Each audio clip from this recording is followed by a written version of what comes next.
मन प्राण सब आपके चरणों में न्यौछावर है। हे मेरी लाडली जू, मेरी ये आस पूरी कर दो कि जागृत में, स्वप्न में, सुषुप्ति में एकमात्र केवल आपका ही आश्रय, आपका ही चिंतन है। अब यहां कई बार एकांतिक हृदय की बात आप सबसे कही कि भगवत प्राप्ति आश्रय से होती है। बोलो सुषुप्ति में क्या होता है? सुषुप्ति में क्या होता है? एकमात्र आश्रय होता है। मूर्छा में क्या होता है? एकमात्र आश्रय होता है। जब हम गाढ़ निद्रा में होते हैं तो जो हम सोचकर सो रहे होते हैं और जब जगते हैं तो पूरा समय उसी में माना जाता है। ध्यान रखना, ये सिद्धांत है। जैसे सोते हुए राधा राधा राधा, फिर जब जगे तो निश्चित देखना उस समय चलेगा राधा राधा राधा। तो आपका जितना समय नींद में गया वो सब भजन माना जाएगा। निद्रा समाधि स्थिति, जो समाधिस्थ महापुरुषों को लाभ मिलता है वही भक्त को निद्रा में भी प्राप्त हो जाता है। क्यों? वो अपने इष्ट में सोता है, इष्ट में जगता है, इष्ट में विचरता है, इष्ट में व्यवहार करता है। श्रीपाद प्रबोधानंद जी महाराज कह रहे हैं, सकृदपि यदि दृष्टा हंत वृंदाटवी त्वं, सकृदपि यदि राधा कृष्ण नामाभ्यधाई, सकृदपि यदि भक्त्या सन्नतस्त्वत्प्रपन्नो, ध्रुवमः तदा मां नोपोक्षतासि।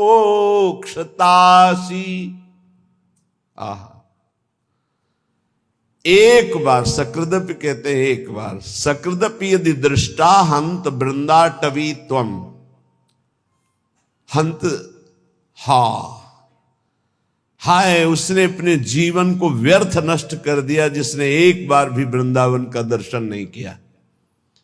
और यदि एक बार वृंदावन का दर्शन कर लिया जीवन में एक बार, वो कभी नरक नहीं जाएगा, उसकी कभी दुर्गति नहीं हो सकती।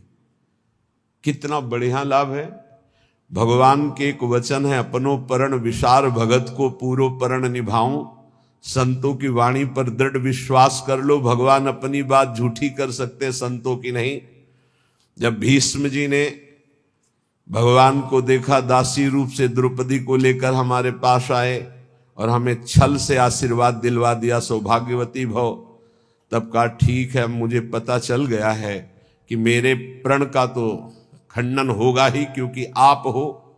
आपने जब मैंने प्रण लिया पांचों पांडवों को जीवित रहा तो मारूंगा, तो आपने सौभाग्यवती का आशीर्वाद दिलवा दिया। तो आज मैं गंगा पुत्र भीष्म आपके बल से प्रण लेता हूं कि आपने जो प्रण किया था कि महाभारत युद्ध में अस्त्र नहीं कहूंगा, तो मैं गंगा का पुत्र भीष्म नहीं कहलाऊंगा यदि कल तो आपसे अस्त्र ग्रहण न करवा दूं।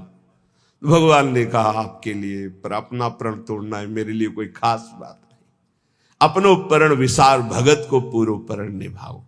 ये महान रसिक महापुरुष कह रहे हैं, सकृदपि यदि दृष्टा हंत वृंदाटवी त्वं, तुम सकृदपि यदि राधा कृष्ण नामाभ्यधाई, वृंदावन में आकर के यदि जय जय श्री राधे बोले या राधा कृष्ण नाम उच्चारण किया, सकृदपि यदि भक्त्या सन्नतस्त्वत् प्रपन्नो, भक्ति भाव से भरकर वृंदावन में एक बार प्रणाम कर लिया, एक बार लौट गए, तो ध्रुव महा, ध्रुव माने सत्य, आहा परम सत्य बात है, माम नो उपेक्षतासी। हे वृंदावन, आप कभी उसकी उपेक्षा नहीं करेंगे, अर्थात उसको निश्चित आप अपने में बुला लेंगे। एक बार वृंदावन आ गया, एक बार यहां आकर जय जय श्री राधे बोला, यार बोल देते हैं एक बार, जय जय श्री राधे श्याम।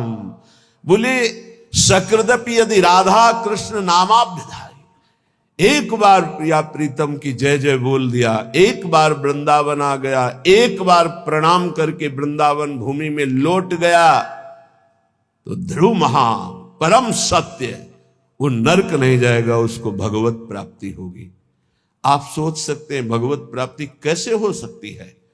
पूरा रजिस्टर पाप लिखा हुआ है, एक बार वृंदावन आया, एक बार प्रणाम किया, एक बार राधा बोला, एक बार बिहारी जी के दर्शन किया, इसका क्या फल होगा? महाभारत में लिखा है एक बार श्री कृष्ण को कोई प्रणाम कर ले, एक बार, एकोपि कृष्ण कृतः प्रणामो दशाश्वमेधा भृतेन तुल्या दशाश्वमेधि पुनरेपि जन्म कृष्ण प्रणामी न पुनर्भवाय। एक बार कृष्ण को प्रणाम करने वाले का पुनर्जन्म नहीं होता, ये भीष्म जी की स्तव में लिखा।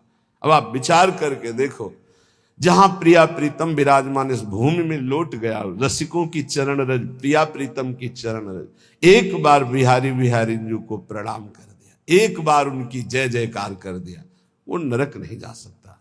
श्रीपाद कह रहे, इसलिए वृंदावने सैक पदस्पृहोपि महत्तमानां श्रुत भाषितोपि विदन्नपि स्वार्थ विधाति सर्वं हाधिं वृंदावनाश्रयामि। महापुरुषों के वचनों में भी तुम विश्वास नहीं करते हो, कैसा तुम्हारा जीवन है? कम से कम अन्य बातों पर विश्वास ना करो, महापुरुषों के वचनों में तो विश्वास कर लो। महत्तमानां श्रुत भाषितोपि, सुन रहे हो तुम, महापुरुष जन वचन बोल रहे हैं। वृंदावनेशैक पदस्पृहोपि, एक बार तो इच्छा कर लो ऐसे वृंदावन में आने की, जहां एक बार आने का, एक बार दर्शन का, एक बार जय जयकार का, एक बार प्रणाम का। ये भगवत प्राप्ति तुम बहुत दुर्लभ समझते हो। सबसे सरल है भगवत प्राप्ति, सबसे सरल। तो बोले बहुत बड़ी बड़ी तपस्याएं, बहुत कष्ट सहा जा रहा है, और आप कह रहे हैं बहुत सरल है। तुम्हें बाहरी दिखाई दे रहा कष्ट है, जो तप करता है उसे बड़ा सुख मिलता है। जो वैराग्यवान है उसको भोगी जन कष्ट देखते, लेकिन वैराग्यवान भोगी जनों को कष्ट में देख रहा, कितने कष्ट में जल रहे हैं।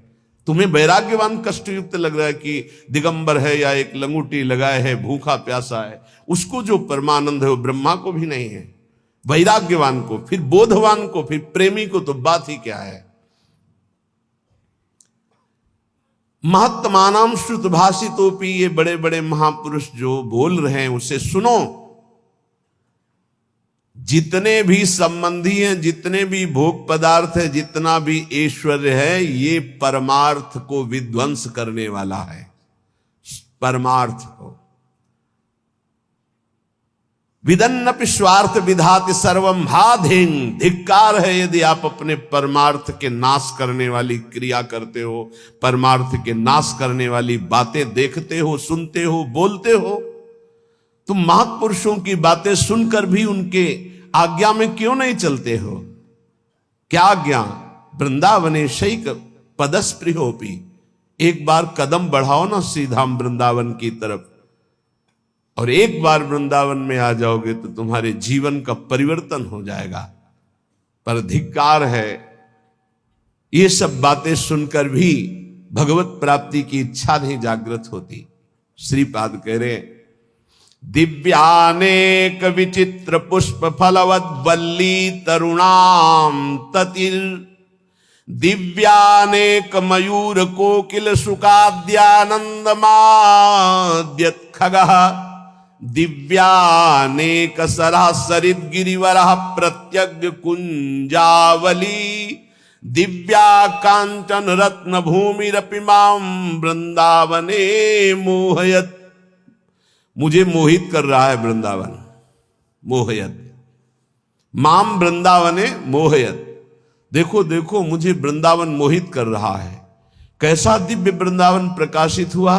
दिव्यानेक विचित्र पुष्प फलवद वल्ली तरुणाम तति, कितने सुंदर सुंदर वृक्षों में कैसी लताएं लिपटी हुई, सुंदर रंग बिरंगे फूल और इतने सुगंधित, दिव्य दिव्य अनेक विचित्र लताएं, वृक्षों का आलिंगन किए हुए दिव्य दिव्य पुष्पों के गुच्छे।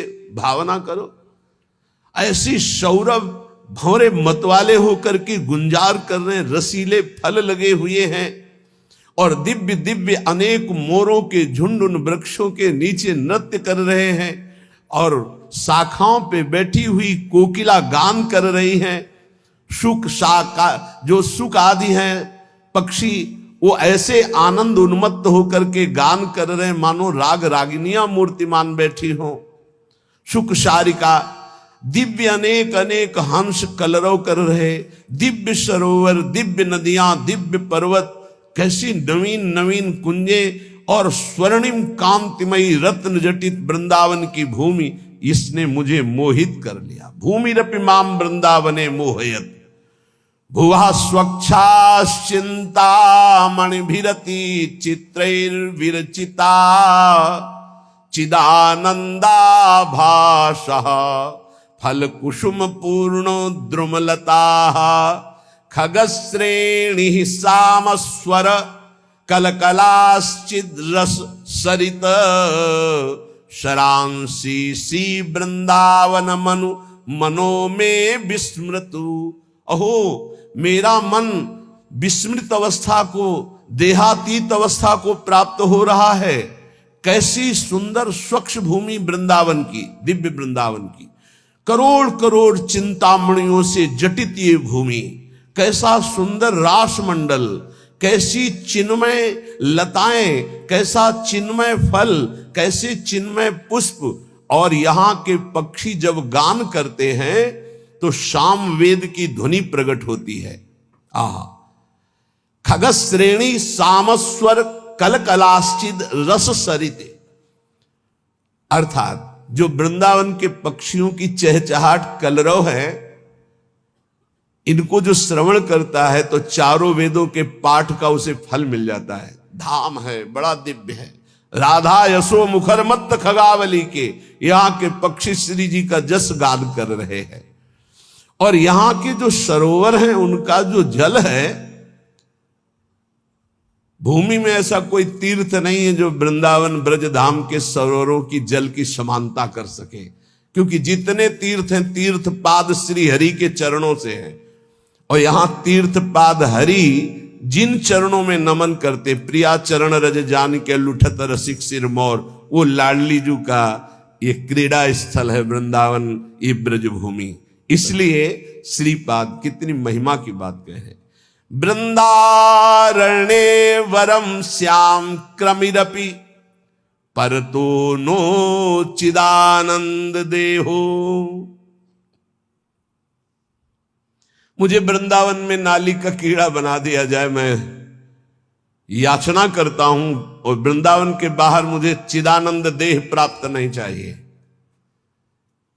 ये जब वृंदावन की दिव्य महिमा को श्रीपाद जाने तो ये बात कही, ये कैसी कोई साधारण बात नहीं है। ये मानव देह में ऋषि स्वरूप से दिव्य वृंदावन का आनंद ले रहे हैं, तो क्या कह रहे हैं, वृंदारण्ये वरम, मैं श्रेष्ठ मानूंगा, श्याम क्रमिरपि, यदि मुझे कीड़ा बना दिया जाए नाली का, परतरो न चिदानंद देहो, अन्यत्र मुझे चिदानंद देहधारी बना दिया जाए तो मुझे नहीं चाहिए। क्या है दिव्य वृंदावन की अनुपम महामाधुरी। श्री भट्ट देवाचार्य जी कह रहे हैं, यदि वृंदावन के बाहर मुझे हरि भी मिले तो मैं आंख उठा के नहीं देखूंगा। विपिन राज सीमा के बाहर हरि हूं को न निहार, रे मन वृंदा विपिन निहार। यद्यपि मिले कोटि चिंतामणि तौ न हाथ पसार। जय श्री भट्ट धूलि धूसर तन, यह आशा उर्धार, रे मन वृंदा विपिन निहार। ए भाई, वृंदावन के बाहर हरि भी हो तो आंख मत लड़ाना, मत आंख उठा के देखना, क्योंकि वृंदावन के बाहर होते हुए चतुर्भुज नारायण रूप हो गए। यही ब्रह्महृद अक्रूर घाट से बाहर होते ही प्रभु का स्वरूप, चतुर्भुज स्वरूप भगवान का अद्भुत वैभव प्रकाशित हो गया। क्योंकि वहीं देखा अक्रूर जी ने कि अनंत शेष सैया पर शयन करने वाले चतुर्भुज नारायण वही शेष जी बलराम और वही भगवान नारायण हरि रूप। तो हमारे जो द्विज मुरली मनोहर वृंदावन विहारी नवनिवृत्त निकुंज से पधारे वो यही हैं, कभी एक कदम भी बाहर नहीं गए। वृंदावन परित्यज्य पाद में कम न गच्छति, ये एकांतिक रहस्य भगवान का प्रेमी जनों के सिवा और कोई नहीं जानता। भगवत रसिक रसिक की बातें रसिक बिना को समझ सके ना। श्रीपाद कह रहे हैं, जहां श्री भट्ट देवाचार्य जी कह रहे धूल धूसर तन, बस ये सबसे बड़ी उपलब्धि है। वृंदावन की रजल शरीर में लगी हो और प्राण छूट रहे हो राधा राधा राधा, तो वो बात बनेगी जो बड़े बड़े योग साधना से नहीं बनती। इसीलिए कह रहे आंख उठा के बाहर मत देखो, धैर्य पूर्वक समय काट लो, इसी रज में प्राण त्याग दो। वृंदारण्य वरम श्याम, वरम माने श्रेष्ठ होता है। मेरे लिए सबसे श्रेष्ठ बात क्या होगी कि यदि मुझे वृंदावन में कीड़ा बना दिया जाए। क्रमीरपि पर तो न चिदानंद देहा, बाहर मुझे कहीं चिदानंद देह भी मिले तो मुझे नहीं स्वीकार है, वृंदावन में मुझे कीड़ा बनना स्वीकार है। रंकोपि श्याम तुल्य परमहीन परत्राद्भुतानंत भूति, या मुझे रंकों पे बहुत गरीब दरिद्र बना के रखा जाए तो मैं रहना पसंद करूंगा, लेकिन वृंदावन के बाहर मुझे अनंत विभूतियों का स्वामी बना दिया जाए तो मैं रहना पसंद नहीं करूंगा। धाम में मैं महान दरिद्र बन करके रहना। रंको श्याम तुल्य परमिहि न परत्राद्भुतानंत भूति, वृंदावन में नाली का कीड़ा बनकर रहना चाहूंगा, बाहर चिदानंद रूप नहीं धारण करना चाहूंगा। वृंदावन में बहुत दरिद्र गरीब बनकर रहना चाहूंगा, लेकिन बाहर विभूति संपन्न होकर महावैभवशाली नहीं रहना चाह। शून्योपि श्यामि श्री हरि भजन लवेनाति तुच्छार्थ मात्रे, लुब्धो नान्यत्र गोपी जन रमण पदाम भोज दीक्षा सुखेपी। गजब कर दिया। वृंदावन में एक सेकेंड के लिए भी भजन ना हो तो मुझे कोई परवाह नहीं। लव शून्यम, शून्य पिश्यामी हरि भजन लवे नाति, एक क्षण पूरे जीवन भजन ना हो तो मुझे कोई परवाह नहीं।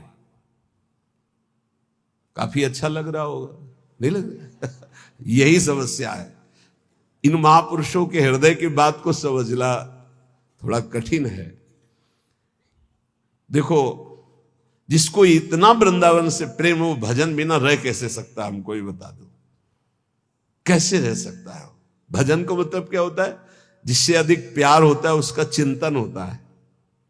इनको वृंदावन से प्यार है तो वृंदावन की गोद में प्रिया प्रीतम खेल रहे हैं। ये प्रिया प्रीतम के बिना एक सेकेंड नहीं रह सकते, इनके प्राण निकल जाए, ये जी नहीं सकते। अभी आपने ऊपर सुना कि तुम महापुरुषों की बातों को सुनकर धारण क्यों नहीं करते हो? देखो वृंदावन कैसा चिदानंद रूप प्रकाशित करता है। अभी सुना आपने? ये तो कुंज निकुंजों की शोभा, इनमें जो विहरण करने वाले हैं वो प्रभु, क्या वो श्रीपाद को नहीं दिखाई दे रहे? ऐसे महापुरुष जैसे हरिराम व्यास जी करे, काहू के बल भजन को काहू के आचार, व्यास भरोसे कुंवर के सोवत पांव पसार। तो लगता है इनको भजन से मतलब नहीं। भैया इनका रोम रोम भजन में है। महापुरुषों की बातों को समझना। वृंदावन में जो कबहू कछुक भजन नहीं होए, रज तो उड़ी लागे तने पीवे यमुना तोए। यमुना जी की पावन स्पर्श करती हुई लहरों को जो वायु और रज को लेकर जो वायु बिना भजन कराए छोड़ेगी। चलत फिरत सुनियत यह श्री राधा वल्लभ लाल, ऐसे वृंदा विपिन में बसत रहो सब काल। ये 25-26 वर्ष पहले की बात कह रहे हैं। यहां हार्न नहीं बजा सकते थे आप, स्कूटी का या कार का हार्न नहीं बजा सकते। खिड़की खोलो, राधे बोलो, जो ए राधे मार्ग दीजिए, ऐसे। और जैसे पहला शब्द रिक्शा वाले से बात करना है तो राधे, वो उत्तर देगा तो राधे। धीरे धीरे प्रभाव बदल रहा है, आधुनिकता का ऐसा प्रभाव बदल रहा है। नहीं, ये देखा है, यहां हार्ड नहीं दिया जाता था, यहां राधे राधे बुलाया जाता है। ये धाम है। धीरे धीरे वो जैसे हवा चलेगी तो फिर आएगी ना, तो आधुनिकता की हवा चली हुई, इतनी बाढ़ आ रही है आधुनिकता की कि नाम छूटता जा रहा है। ये धाम है।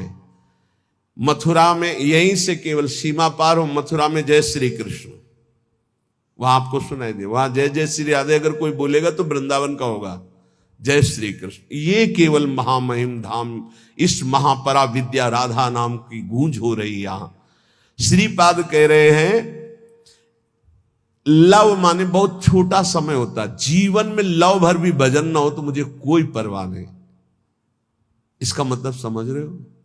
वृंदावन वासी का वास ही बहुत बड़ा भजन हो जाता है। भजन के 4 अंग हैं, नाम रूप लीला धाम।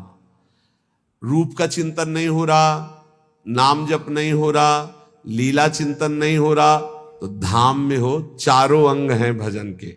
अब जो धाम में उसे नाम अपने आप पकड़ लेगा। देखो वृंदावन का प्रभाव सुनो, ये भजन कराए बिना रह नहीं सकता आपको। हिया फिरे स्वार्थ आपने भजन गए फिरे बाह। उद्दंडता मत ले आना अपने मन में ये बात सुन करके। ये निष्ठावान महापुरुषों की जो चरम निष्ठा है, वो भजन की स्थिति ऊपर है, वो कर नहीं रहे, हो रहा है उनका भजन। वो उनकी स्थिति को समझना है। कह रहे लव मात्र हरि भजन ना हो तो भी मुझे कोई परवाह नहीं। नाली का कीड़ा बना दो, बाहर चिदानंद होकर नहीं रहना चाहता। वृंदावन में टुकड़े मांगकर जीऊंगा, गरीबी दरिद्रता से निवास करूंगा, पर बाहर विभूति संपन्न मैं महान वैभवशाली नहीं होना चाहता।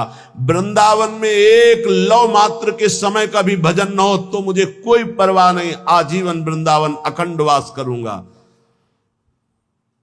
अब जो आगे की बात कह रहे हैं बहुत होश से समझना है, नहीं तो गड़बड़ हो जाएगा। कह रहे हैं लुब्धो नान्यत्र गोपी जन रमण पदाम्भोज दीक्षा सुखेपी तुच्छार्थ मात्रे। तुच्छार्थ कहते हैं भोगों को, तुच्छ अर्थ जिनका निकलता भोग। यदि मेरे हृदय में तुच्छ भोगों की लालसा जागृत है तो भी मैं वृंदावन में ही रहूंगा। उसका अर्थ दूसरे रूप में, अगर उसको भावार्थ में लिया जाए तो मैं विषयी होकर वृंदावन में रहना पसंद करूंगा, भजनानंदी बनकर बाहर नहीं। मैं दरिद्र होकर वृंदावन में बसना पसंद करूंगा, वैभवशाली होकर बाहर नहीं। मैं नीच कीड़ा बनकर रहना पसंद करूंगा, चिदानंद देह नहीं। और कह रहे हैं लुब्धो नान्यत्र, मैं कहीं लुब्धायमान नहीं हो सकता। अगर कोई कहे कि गोपीजन रमण के पाद पद्मों की प्राप्ति में बाहर तुम्हें करा देता हूं, आ जाओ, तो मैं कदापि नहीं जाऊंगा, यहां विषयी बनकर रहना पसंद करूंगा। गजब की निष्ठा, गजब की निष्ठा। आगे एक श्लोक आता है जो कभी भी किसी को बचेगा नहीं। बहुत विचित्र कोटि निष्ठा वही होती है जो विचित्र कोटि की होती है। श्री कृष्ण के प्रेम में उन्मत्त होकर मैं बाहर रहना नहीं चाहता, लेकिन वृंदावन में घोर विषयी बन करके भी मैं रहना चाहता हूं। और ऐसे महापुरुष हैं जो ब्रह्मबोध संपन्न है, जो भगवत प्रेम को प्राप्त महापुरुष है। ये भला ऐसा, ये कुछ है वृंदावन की ऐसी महामहिमा जिसमें श्रीपाद लुब्धायमान है। ध्रुवदास जी, श्री वृंदावन दास जी, हरिवंश महाप्रभु, प्रथम यथामति प्रणवो श्री वृंदावन तिरम्य श्री राधिका कृपा बिल, क्योंकि इसमें मेरी प्यारी जो विराजमान है। वृंदान सर्व महताम पहाय दूरात वृंदाटवी मनुसर प्रणयन चेता सत्तारणी कृत स्वभाव सुधार सौघम राधा विधान में दिव्य निधान। ये हम नहीं करेंगे भजन, अब हमारी श्री जी है ना। जिस दिन हमारी श्री जी ने देखा मेरे महल में पड़ा हुआ ये विषयी पुरुष है, उसी दिन ऐसा महाप्रेमी बना देंगी। बिल्कुल हिया फिरे स्वार्थ आपने भजन गहे फिरे बाह। और देश के बसत ही अधिक भजन हो, यही सम तो पूजत नहीं वृंदावन रहे सोए। कैसे कोई वृंदावन की महिमा को पार पा सकता है। और देश के बसत ही घटत भजन की बात, वृंदावन में स्वार्थ हो उलट भजन हो जात। बड़े भाग्यशाली जिनको ये महिमा सुनने को मिली और अपने हृदय में धारण किया। अगणित रवि कोटि प्रस्फुरत दिव्य भाति, सकृदपि हृदय भातई शीतलानंद वृष्ट्या, प्रशमित भवतापैर दुर्लभार्थान दुहदद्भिः, परम रुचिर मां संख्य वृक्षै परीतम। करोड़ करोड़ सूर्यों की सी कांति यहां के वृक्षों की डालों से प्रकट होती। यहां सूर्य चंद्र का प्रवेश नहीं वृंदावन में, दिव्य वृंदावन में। भगवान कहते न तद्भासते सूर्यो न शशांको न पावकः, यद गत्वा न निवर्तन्ते तद्धाम परमम मम। ये परम धाम सूर्य चंद्र अग्नि का प्रवेश ही नहीं है। बोले अगणित रवि कोटि, अगणित गिनती नहीं है ऐसे सूर्य और चंद्रमाओं जैसा प्रकाश वृंदावन की वृक्षों की शाखाओं से प्रकट हो रहा है। कैसा रमणीय वृंदावन, जहां हमारे प्रिया प्रीतम गलवैया दिए हुए चल रहे। कोई सखी छत्र लिए, कोई चवर लिए, कोई बाजत मृद मृदंग, नाचत सभय सुधंग। नृत्य करते हुए कोई आगे चल रहे, कोई मृदंग वीणा वेणु ऐसे वाद्य बजा रही, कोई पुष्पांजलि अर्पित करे, कोई जय हो खग मृग पशु पंछियों का कोलाहल, और ऐसी सुंदर सुंदर दिव्य लताएं फूली हुई प्रिया प्रीतम के अंग की सौरभ संपूर्ण वृंदावन को सुवासित कर रही। ए चिदानंद सुख। इसीलिए कहते हैं मानव देह से ही ये प्राप्त हो सकता है, और सबको सौभाग्य नहीं मिला। ये पूरे विश्व में कितने प्राणी हैं। अरे भारत में मनुष्य केवल 140 करोड़ बताए गए। कितने बैठे हैं? 500 1000 इतने हैं। कितने सुनेंगे? इनमें कितने पकड़ेंगे? पकड़ने वालों में कितने चलेंगे? चलने वालों में कितने पहुंचेंगे? को एक पाओ जो कहे हरिवंश रस, बिरलो समझनहार, एक दो ही जो पाइए, खोजी सब संसार। बहुत बढ़िया सौभाग्य है। श्रीधाम वृंदावन में बैठ करके प्रिया प्रीतम के निज महल की महिमा सुन रहे हैं। अब महापुरुषों की वाणी जो सिद्धांत के है उसको अपने आचरण में उतारे। ये 6 बातें जिसमें होती हैं वो सुख के लिए कार्य तो करता है पर विपत्तियों में बार बार डूबता रहता है। महापुरुषों की बातें 6 बातें सुख के लिए करने वाले मनुष्य में विपत्तियां पैदा करती रहती हैं। पहला, जो भजन से विमुख है और स्वार्थ परायणता में रत है। स्वार्थ परायण, कैसे धन बढ़े, कैसे भोग सामग्री बढ़े, कैसे कैसे, और भजन से विमुख है। वो कुछ भी कर ले परिणाम में उसे विपत्ति ही भोगनी पड़ेगी। वैसे हमें लगता है ये लिख लेना चाहिए, बिना भजन के कुछ भी कर लो परिणाम में आपको विपत्ति भोगनी पड़ेगी।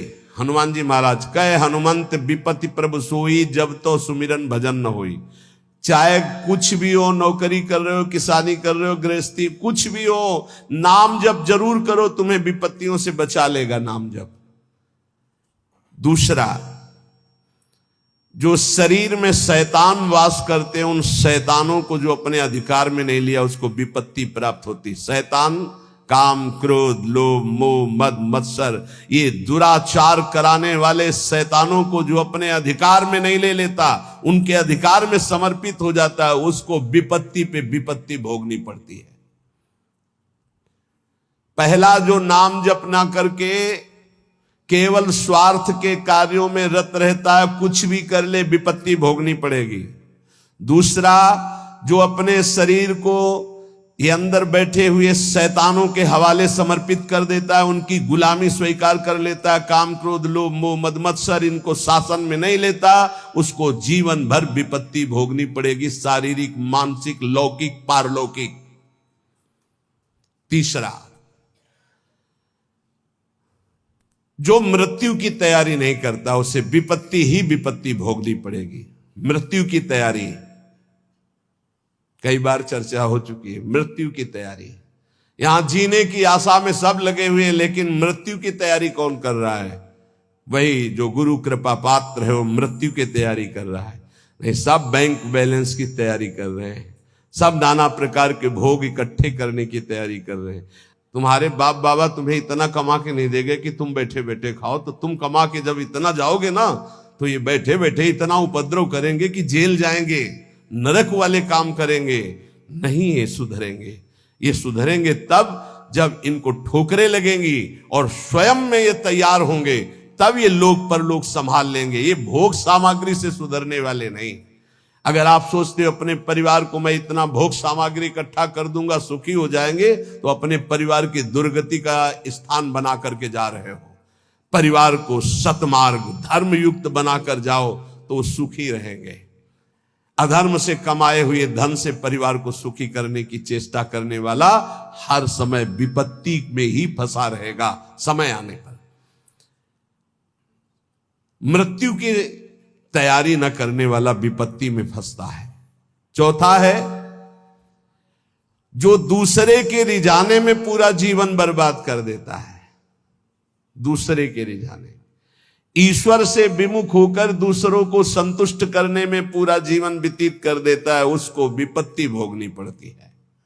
पांचवा, जो सतोगुणी भोजन, सतोगुणी वार्ता, सतोगुणी कार्यों को छोड़कर राजसिक और तामसिक भोजन करता है, राजसिक तामसिक क्रियाएं और वार्ता करता है, उसे विपत्ति भोगनी पड़ती है।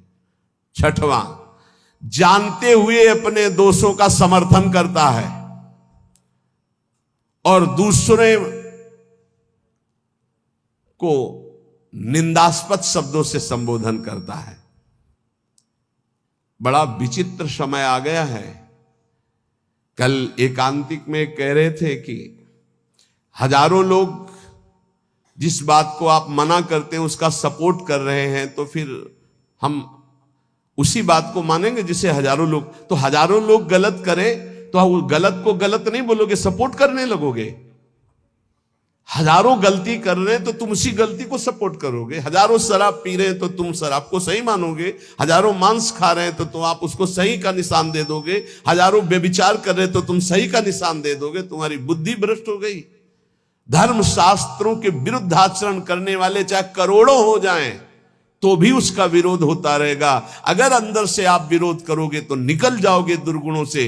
यही बात कह रहे हैं, अपने दोषों का समर्थन करने वाले की दुर्गति होती है, विपत्ति में फंसता है। भगवान कह रहे त्यागा शांतिरंतरम, और उपदेश दिया दे रहा भोगा शांतिरंतरम। शास्त्र सम्मत जगत गुरु भगवान श्री कृष्ण की बात से बढ़कर किसकी बात होगी? ब्रह्म ऋषि जन भगवान की ही तो दी हुई बातों का अनुभव करके बोलते हैं। ये कौन सी रीति चल गई है? मनमानी आचरणों को साधना कहा जाता है। अपने दोषों का समर्थन करके उसे कहा जाता है वो पुराने जमाने की बातें थी, अब ये बातें माननी पड़ेगी। नहीं, ये 6 बातें जिनमें हैं उनको विपत्ति भोगनी पड़ेगी। करते सुख के लिए परिणाम दुख मिलता है। जो आनंद की प्राप्ति करना चाहते हैं वो जगत में नहीं है, वो प्रभु में है। इसलिए सहनशील बनो। आए हुए अंदर काम वेग को, क्रोध वेग को, लोभ के वेग को सहना सीखो। जो सहन करता है वही साधक है। जो सहन कर जाता है वही महात्मा है। जो अपने दोषों का शोधक है, शोध कर दोषों का त्याग करता है, वही जगत का उद्धार करने वाला महात्मा बनता है। याद रखना, जो प्रभु के उपदेश से विलक चलता है वो कभी महात्मा नहीं हो सकता, वो इंद्रियों का गुलाम हो सकता है। प्रभु की आज्ञा के विपरीत चलने वाला कभी महात्मा नहीं हो सकता है।